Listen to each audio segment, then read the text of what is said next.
Welcome. In today's talk, Brandon was the good friend he always has been and created the space for me to talk about my times of navigating through intense feelings. The offering during these times of intensity is very valuable but certainly create a lot of conflict in my experience. This value that I speak of resides in coming so close, so intimately close to these feelings that the possibility of being free becomes a reality. And if the hardest aspects can be held, then life becomes very sweet. This is the transforming path of devotion, the devotion to love, the devotion to all of life, which is to say, the devotion to all experience.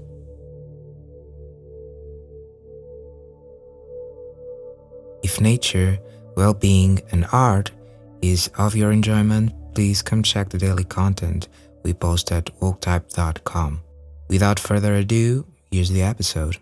See you around. I'm gonna start with sharing my last days.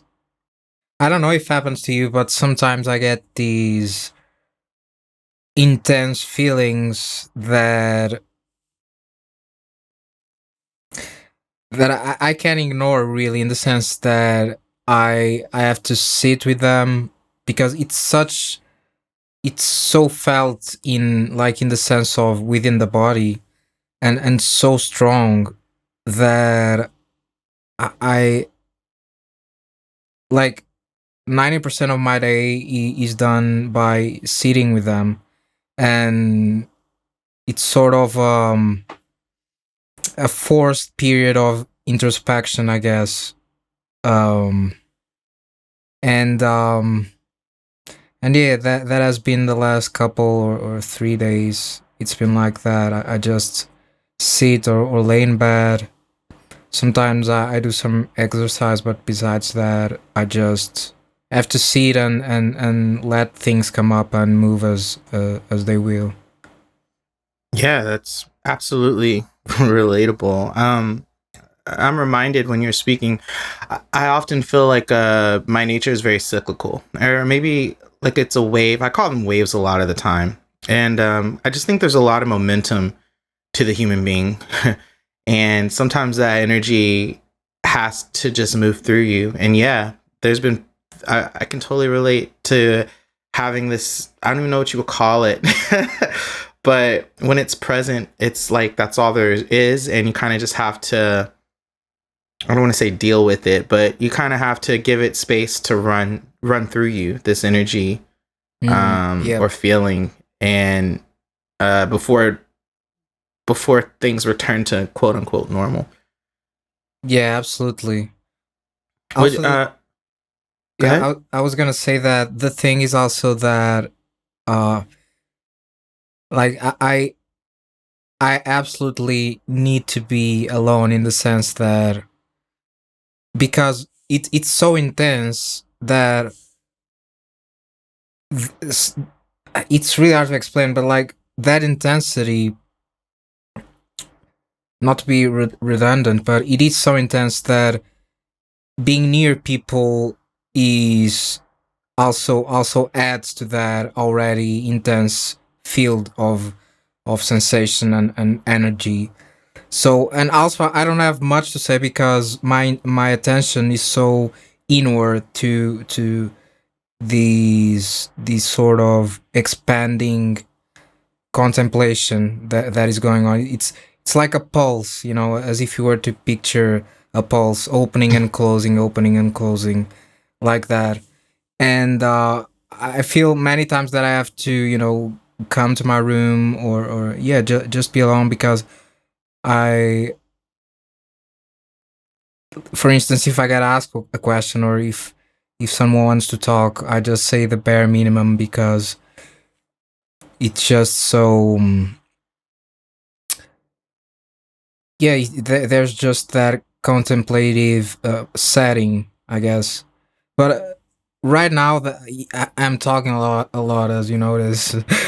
It is these kind of setting is the exception, because when I'm talking about it, I I don't feel that sort of pressure. It's almost as if I'm talking from it and expressing it. So I that intensity also comes is being I'm giving attention to it and being at rest at the same time. Yes. So this is the kind of interaction that I can have without feeling that I don't have anything to say, or that I feel overwhelmed, or does that make sense It even? makes perfect sense. I mean, earlier I said I didn't want to say deal with it, right? Because I didn't want to say like you're trying to manage it or control it.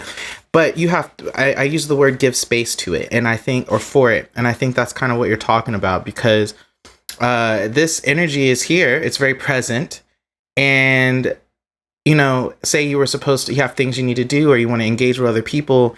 Whatever you're engaging with them, there's still this energy present, and it's not invested in whatever else is going on around you. And so you'd have to either be, split yourself, which is undesirable. Mm, Basically, everything is wanting to attend to this, whatever this is, right? And so it makes a lot of sense that you can speak about it because you're still attending it. It's still here, and now you're actually exploring it in a different way. So before, you're kind of quietly, introspectively, and then you're letting the mind in. Now you're letting the mind in and letting the mind explore the feeling too. And so that all of that is still giving it space. But going to be around people which don't have anything to do with this feeling, and you're yeah, trying to engage them and be on the vibe that they're on, or something like that, but you can't tune into it because you can't that's it. you Yeah. can't get around it. It's so good that you honor that feeling. I think that takes a lot of sensitivity, and that's something you kind of have to work with as you become more and more aware of your inner space and your own inner feeling, because I think a lot of people are very externally focused.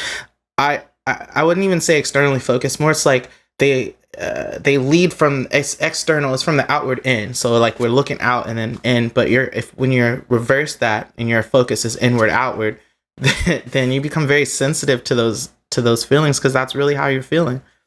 Yeah, Yeah. I mean, it makes a And, lot of sense to me. and I also feel, what you just mentioned about having, you can really, at least I don't feel that it is the right place to bring this topic, because one, maybe I'm not as comfortable as to share this out in the open, like in when I'm having lunch with my family, like, and bring this out of the blue, because I feel that wouldn't be the right place. And on the other end, when I'm here on the get go, that these, it's sort of a safe space in that. Man, I always hated that word, but it is a safe space in that regard.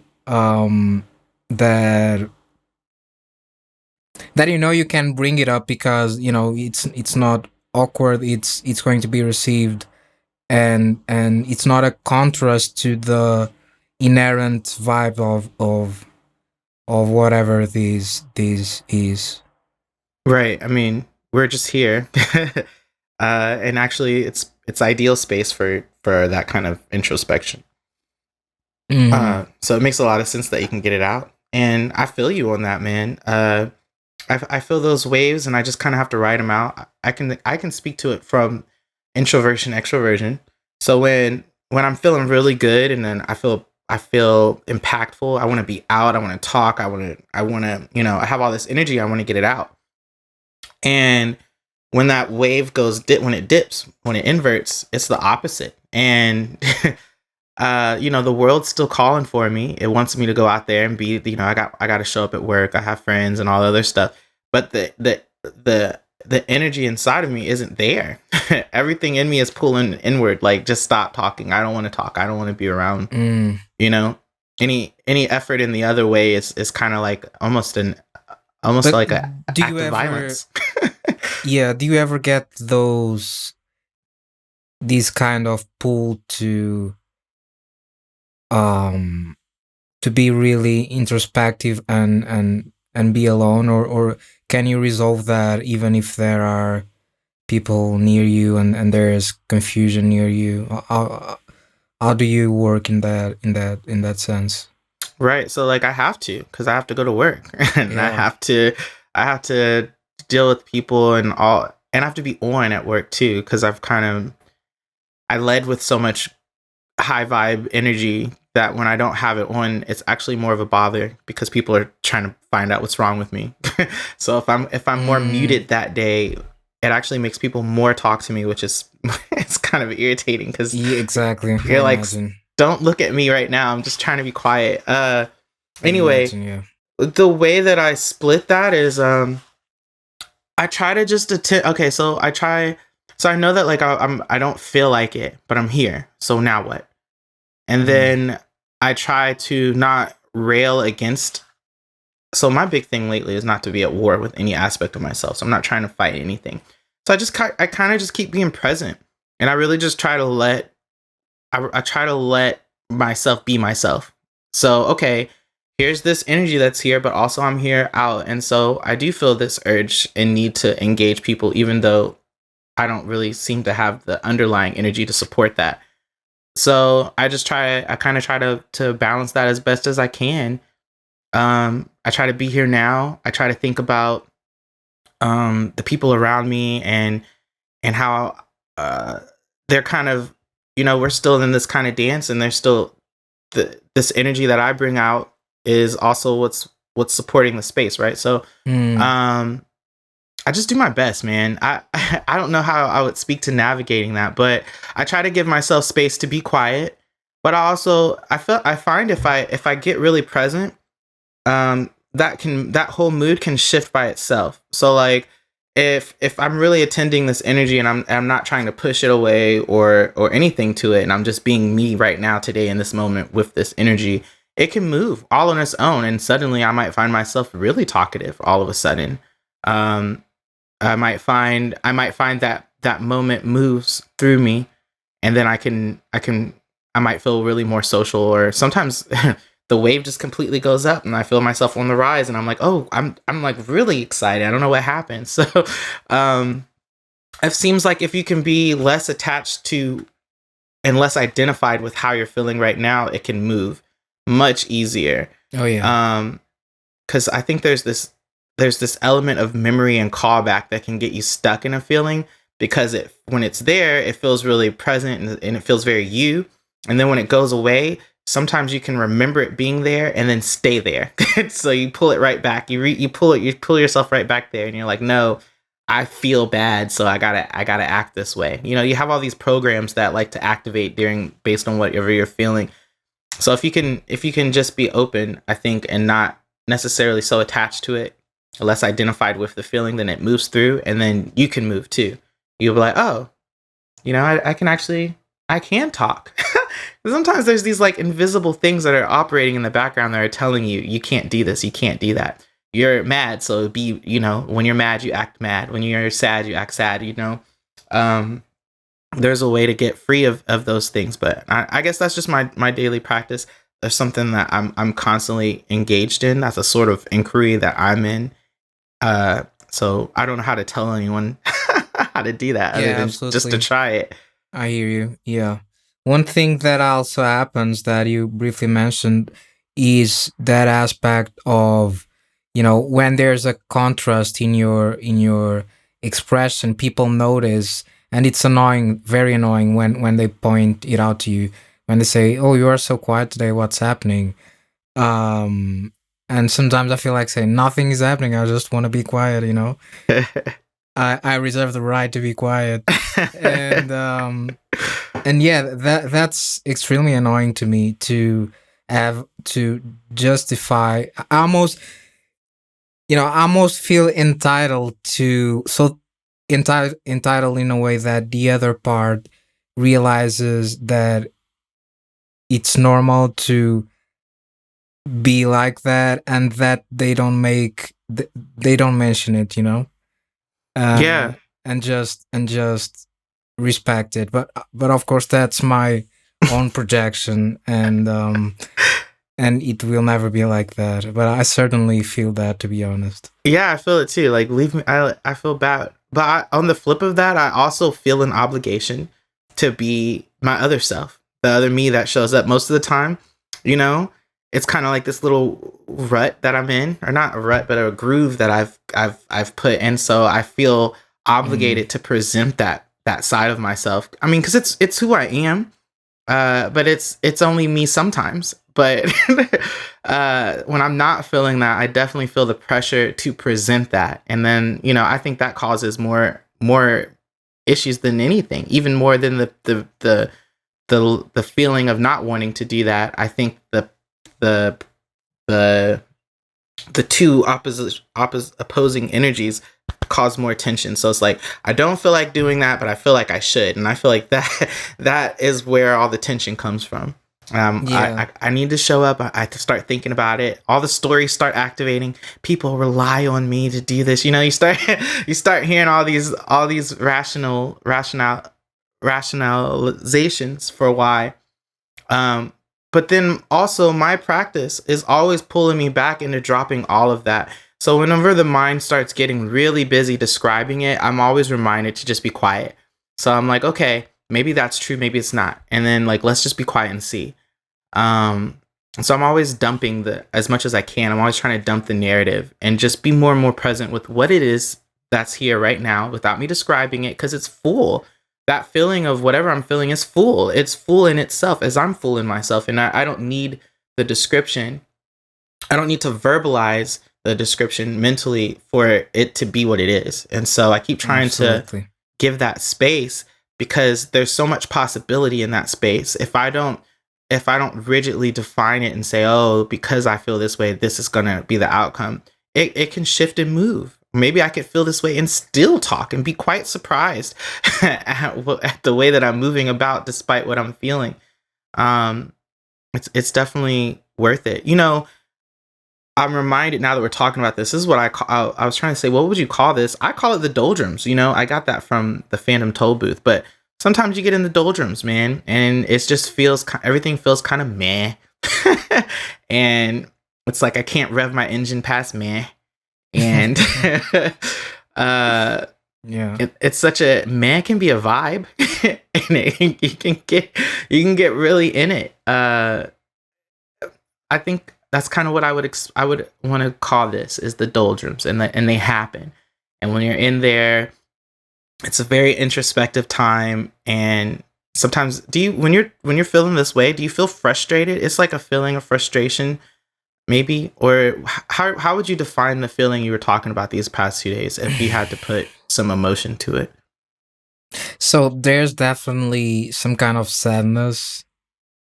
I don't really think there's much frustration in it, but if I have to describe it, I'd say, yeah, sadness is a big part of it, but there's also this inherent sweetness to this sadness, like sort of alchemy that is going on. That process of the sadness is sort of dripping sweetness all along, and infusing the whole experience with that sweetness, because I sense that the because it is so intense, as I said, and I can look away from it. It's sort of I don't know, a mechanism that happens that forces me to be with it. There's really no other way. So this sweetness grows and tastes stronger and stronger, and infuses the whole experience. So in that sense, it is beautiful. It is beautiful. Well, it sounds like to me it's a matter of availability, and what you've done here is you've stepped out of the binary. So nothing is wasted. And what I mean by that is I like that. You're no longer going, okay, so the good feelings are what I'm after, and when these bad feelings happen, that's bad time. This time doesn't count. This isn't important. This isn't the good stuff, because the good stuff's the good feelings, and when I'm there, that's great. when I'm in the negative feelings, you want to get away from them. You're not even open to them being there, right? Mm. So when you're not trying, and as you're describing yourself, I'm seeing that you're not trying to get away from it. So it's here. And so now you're available to the full expression of it. And those feelings that are showing up, they're, I like to say it like this: they're showing up enthusiastically, because the sadness is very sad. Whatever it is, it's very itself, and it has no problem with itself. It's just very here. Only way we would really have an issue with it is when we're at odds with it. And so your openness and availability to it, then yes, you do get to experience the sweetness, because it's just a part of your expression, and not one part of your expression actually is quote unquote bad, really. Yeah, yeah, and there's the love there. Yeah. There's the recognition of love when even the artist's sadness that you can imagine is also embraced. In that there's this crack in the sadness, and it starts to drip these love, and from it, within it, that is all embracing, and accepts everything. And I guess, you know, most people's stories have sort of a parallel in that sense. Like, these feeling that I have certainly is not new. Is something that has been in a way somehow here for decades. But there's certainly, I'm certainly more available to feel it fully. But it certainly, I imagine that it it controlled my life in such a way that I had certain behaviors that were from trying to get away from this feeling, Right. while it wanted to be, it wanted to express itself, and that energy, that intense energy that I feel these days, has always been there, really, but never was always suppressed, and put down, because it is so intense, and so hurtful, even. So when you have the availability to start letting it come up, and let it feel the space, whatever space it wants to feel, uh that's the transforming part, and where love is realized, that it's an everything, and it accepts everything. I'm reminded of the innocence of all of that, and that, you know, uh, struck like, I like to say societal. When I use that, I'm using it as a blanket term to encompass even like your parental units, your family, because that's all I call that, kind of like your societal pressure, but also societal structure. In the sense that, where would you get the initiative to experience these feelings based on your societal packaging, the programming that you get? Because we're as it's been, I am projecting here, but as it's been being presented, it's kind of like, you know, we're shown the duality. Here's this good feelings, chase the good, get good, feel good, and then when you feel bad, it's like, well, feel good. If you don't feel Yeah. good, then you need to get to feeling good. So, you know, you don't have any kind of societal structure, or any kind of I'm saying societal, that's not quite the right word, but you don't have the structure in place to know, like, hey, I could be open to this. Where would you get that idea from, I guess, is what I'm trying to say, when it's mostly being presented to you to get away from these feelings. Or I don't know about you, but I was told, get over it. You know, get Yeah, up, go do this. There's no space for absolutely. you to have this feeling. You gotta go, you know, whatever I need you to do. And I feel that it's even more subtle than that, because there's also that part where people say, get over it, and be a man, and all that. Yeah. But there's also the implicit omission of it, where people also feel pressured by those feelings, but don't talk about it because they are so scary, and that not talking about it is sometimes much more loud, and imprints the world so much, in a more heavy manner than talking about it badly or anything. Wow. So, not being complacent to the silent and the fear of, yeah, don't talk about this, is such a strong, um frequency to put out in the world, and it's something that the majority of people um have. Yeah, Yeah, and then what happens when you have that energy? Well, guess what? You have this thing coming in there telling you don't talk about it. So here's a whole aspect of yourself that you're trying to ignore. So the mind, being the genius that it is, it gets really, really good at ignoring stuff. It does it for you. So you get, first you learn how to do it. You're like, how do I suppress this? Then the mind starts being able to auto suppress things, so they don't basically get into your bandwidth of what am I doing. Mhm.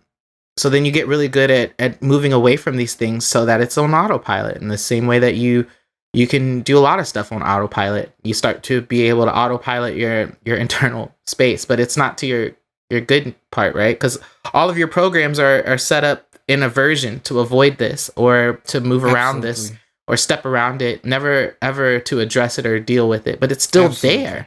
It's not, it's just because we're ignoring it or walking around it, it's just this big elephant in the middle of the room that you're just constantly navigating around.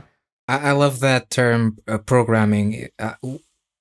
When I began to listen to Davaji, that Yes. teacher, he he uses that quite a lot, the programming of the mind, and it's so accurate to translate, that sense of um friction within the mind to the word programming, because it's like almost in your DNA, that I guess primal urge of reaction Mm. and disliking and liking. Yeah. It's so primal and animal within us, that it takes at first Very. great courage to let it just let it infuse you in a way that there's no more resistance to it, and it can finally drop in that acceptance, I guess. It sounds like maturity to me. Because of all of what you're saying to me, you say primal, and that just sounds very. It's. I was reminded, very human. It's very human to do what we're doing, right? And it reminds me. It sounds like kind of like an emotional maturity that happens, that can happen. If you open to it, because you're becoming, you're stopping being afraid of yourself, essentially, is what's happening.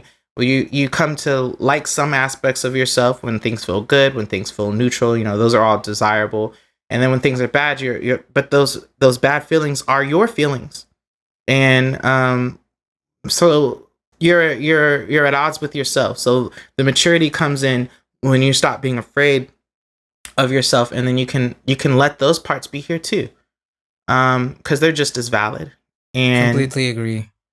Yeah, I'd say that I usually say something that on the surface might sound very frightening, but it is the sentence, "We are always alone," mm, and in that, if it is understood what I mean by it, I found great freedom, because the sovereign aspect of oneself is put back to you, and you are the one to make the illusion, and you are the one that breaks it, mm, or realizes it, by realizing that, as illusions are, it was never there in the first place.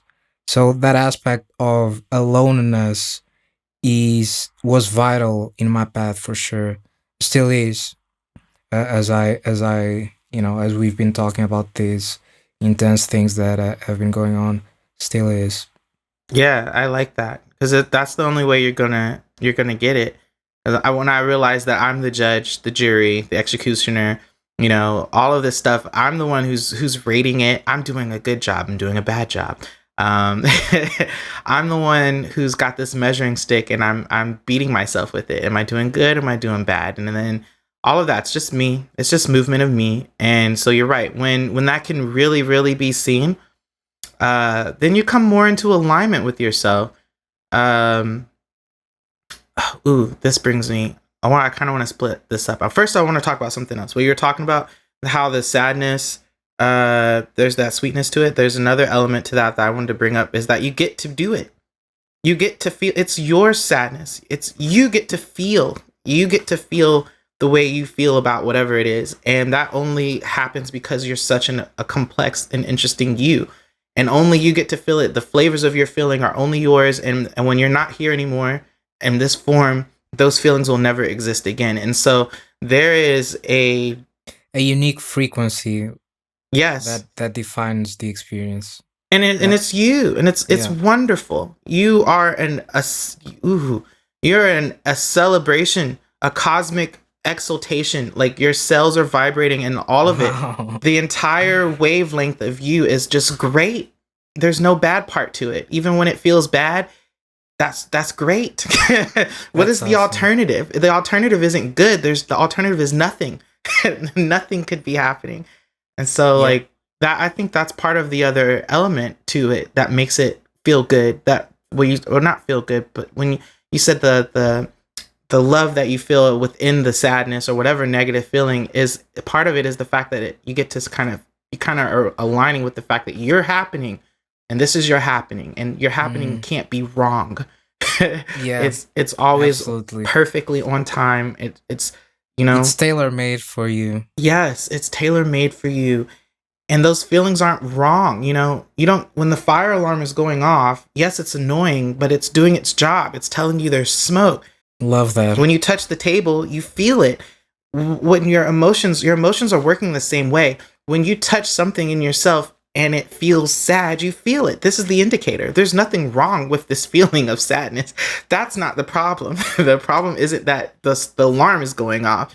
Now we need to look past the noise of the alarm or the feeling and see what is it pointing to? What is it indicating? You hear the smoke alarm, but you do see the smoke. Where is it? What's happening? So I think when you can kind of engage it that way, it gives you more access to yourself. Good friend of mine, access. I love that word. I've been playing with that one too. Absolutely. I love it. Love Scott. Absolutely. Thank you, man. I really appreciate this meeting, because it was most of my my testimony of the last few days, and I appreciate you being here to hear it and dissect it and give me some insight along with it. Yeah, man, I feel like we're all walking each other home. I've done the same thing, man. I actually I speak about those cycles. It's the same thing over here, man. I go in and I go out. I go in and I go out. And so my thing is I'm trying to not get absorbed into the thing. I don't want to be in or out. I just want to be and let whatever energy is moving through me. So it just sounds like there's energy moving through you. You mentioned earlier that there was this isn't new. This isn't something new that happens. It's just something maybe new that you've new in the sense of your availability to it. But I think when we start to, this is why I'm such a big proponent for this, is if you're going to have a self-concept, you should expand it. And this is why I'm really big proponent for this vibrational exploration. Because when you start to really understand yourself as a vibration, as a frequency, then you can kind of understand the momentum that's happening to your being. And then so when you get these feelings, they don't always have to be externally have a cause. Like, oh, I'm feeling sad because, no, it doesn't have to do anything. It's the momentum of you, this energy. You still have these parts of yourself that are these wavelengths that have to finish processing. And so that here comes this big wave. Well, it's been on its way. It has nothing to do with anything that was happening. It's just that was your wave, and it's coming. And now it's going to be here, and now it's present, and it's going to move through you because of all of what you were before. This is the energy that's coming up now. And so when you start to think of it that way, it can help you have more space and availability to it. But I'm glad you brought this up. I'm reminded whenever we have these talks about this kind of stuff, I'm reminded about my own process and what I'm going through. And yeah, I'm dead on, man. That's exactly what's been going on with me. I feel like I just got out of this wave. It's quite a ride, man. I feel great, and then I feel low, and I feel good, and then I feel meh. It's all that, yeah. That's beautiful. Thanks for sharing that. I guess we're gonna end this, but let me say that my heart is warm in sharing this with you. I really am. Yeah, man. Of course, always. Thank you so much for your attention and time.